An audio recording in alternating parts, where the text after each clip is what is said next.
ఎల్లప్పుడూ ప్రభునందు ఆనందించుడి.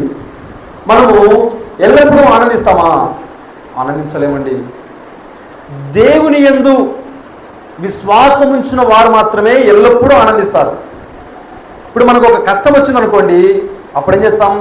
పరిగెత్తుకుంటూ దైవ సేవకుల దగ్గరికి రావడము, లేకుంటే వాళ్ళకి ఫోన్ చేయడము, అయ్యా ప్రార్థన చేయండి, అయ్యా మా ఇంట్లో వాళ్ళకి బాగాలేదు, మాకు బాగలేదు, మేము ఆసుపత్రిలో ఉన్నాం అని రకరకాలుగా కారణాలు చెప్తూ మనం ఆ సమయంలో దేవా నీవే నాకు దిక్కయ్యా, మరెవ్వరూ లేరు అంటే అది తప్పని కాదు. ఆ సమయంలో మన బాధనంతా కక్కేస్తున్నాం. మన బాధనంతా దేవా, దావీదు కీర్తనాకారుడు అంటాడు కదా, కొండల తట్టు నా కనులెత్తు చూచుచున్నాను, నాకు సహాయము నీవేనయ్యా, ఎవ్వరూ ఆదుకునేవారు లేరు అని మనకు కూడా